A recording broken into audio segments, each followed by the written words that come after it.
Kapan terakhir kali kamu benar-benar merasa tenang? Tenang, tanpa overthinking. Tenang, tanpa harus pura-pura baik-baik saja. Masih ingat rasanya? Duduk tanpa gelisah, tidur tanpa mikir kejadian tadi siang. Nggak kepikiran besok bakal kayak apa, atau kenapa kemarin aku ngomong gitu ya. Sekarang, coba jujur, berapa banyak waktu dalam hidupmu yang hilang cuman karena kamu sibuk mikirin hal yang nggak bisa kamu kontrol. Kamu capek mikir soal masa depan yang belum datang. Kamu nyesel terus soal masa lalu yang nggak bisa diulang. Dan lebih parahnya, kamu simpan semua itu sendiri, tanpa tahu bahwa ada cara untuk keluar. Bukan dengan melarikan diri dari pikiranmu, tapi dengan belajar untuk tidak jadi budaknya. Pikiran memang nggak bisa kita matikan, tapi bukan berarti kita harus selalu jadi korbannya. Ribuan tahun lalu, para filsuf Stoik menghadapi hal yang sama. Kegelisahan, ketidakpastian, dan suara-suara di kepala yang tak henti bertanya. Tapi mereka belajar satu hal penting, bahwa ketenangan bukan soal mengendalikan dunia, tapi tentang memilih apa yang pantas kamu simpan di dalam kepalamu. Dan dari semua filosofi hidup yang pernah ada, Stoicism menawarkan cara yang sederhana tapi sangat dalam untuk menghadapi overthinking. Dulu, aku juga pernah ada di fase itu. Bangun tidur, rasanya kayak belum tidur. Kepala penuh dengan kemungkinan yang belum tentu terjadi. Kalau nanti gagal gimana?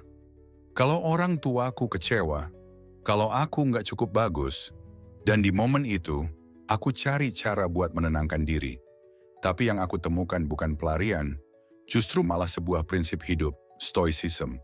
Salah satu ajaran paling kuat dari Stoik adalah focus only on what you can control. Fokuslah hanya pada apa yang dapat kamu kendalikan. Kedengarannya sederhana, tapi saat kamu benar-benar menerapkannya, hidupmu berubah. Aku mulai nanya ke diri sendiri, masalah ini ada di bawah kendaliku atau enggak?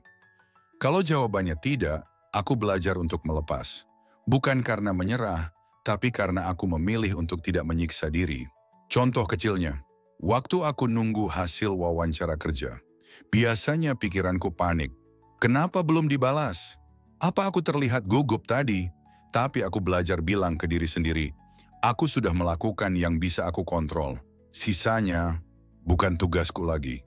Dan itu bukan berarti aku nggak peduli. Justru sebaliknya, aku jadi bisa mempersiapkan hal lain tanpa kehabisan energi untuk sesuatu yang bahkan belum tentu terjadi. Atau saat orang yang aku sayang mulai berubah. Dulu aku habiskan malam-malam dengan tanya-tanya, salahku di mana? Apa aku kurang cukup? Kenapa dia nggak cerita lagi kayak dulu? Padahal, perasaan orang lain bukan tanggung jawab kita. Kita bisa hadir, bisa jujur, bisa setia.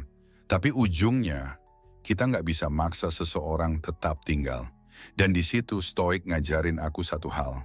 Kamu bisa memberi segalanya, tapi tetap harus siap untuk melepaskan. Ada satu lagi hal yang diajarkan Stoicism, dan ini sederhana banget. Tapi justru sering kita lupakan. Kita bukan pikiran kita. Maksudnya, kadang kita merasa bersalah karena berpikir negatif. Kita marah sama diri sendiri karena kepikiran hal buruk, atau karena hati kita nggak tenang. Tapi pikiran itu cuma datang dan pergi, sama kayak awan. Kamu nggak harus percaya semuanya. Marcus Aurelius pernah bilang, "You have power over your mind, not outside events. Realize this, and you will find strength." Kamu memiliki kekuatan atas pikiranmu, bukan peristiwa-peristiwa di luar dirimu. Sadarilah hal ini, dan kamu akan menemukan kekuatan. Aku mulai latihan itu tiap malam sebelum tidur. Saat semua mulai sunyi, dan suara-suara di kepala mulai ramai.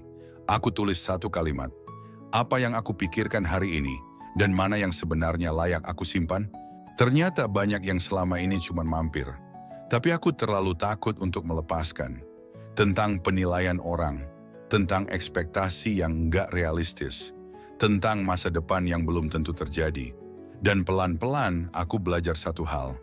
Ketenangan bukan datang dari luar, tapi dari keputusan dalam hati, untuk berhenti menggenggam hal yang bukan milikku. Overthinking nggak akan hilang sepenuhnya, tapi kamu bisa belajar untuk nggak selalu mempercayainya. Kamu bisa memilih pikiran mana yang layak kamu rawat dan mana yang cukup kamu biarkan lewat. Stoicism bukan soal jadi manusia yang dingin, tapi jadi manusia yang tahu kapan harus merespons dan kapan cukup diam. Karena tenang itu bukan ketika hidup tanpa masalah, tapi ketika hati kita nggak lagi bereaksi pada hal-hal yang di luar kendali. Dan kalau kamu butuh satu pengingat hari ini, mungkin ini, hidupmu terlalu berharga untuk dihabiskan di kepala. Lebih baik dijalani perlahan tapi sadar. Karena kadang, satu-satunya hal yang harus kamu lepaskan bukan situasinya, tapi caramu memikirkannya. Kalau kamu merasa video ini menyentuh sesuatu dalam dirimu, coba tulis satu hal yang paling kamu bawa pulang dari video ini di kolom komentar. Aku baca satu persatu. Dan mungkin apa yang kamu tulis bisa bantu orang lain juga. Kalau kamu ingin terus berjalan bareng kami dalam jeda, kamu bisa klik subscribe. Karena di sini kita belajar pelan-pelan untuk jadi tenang tanpa harus pura-pura kuat.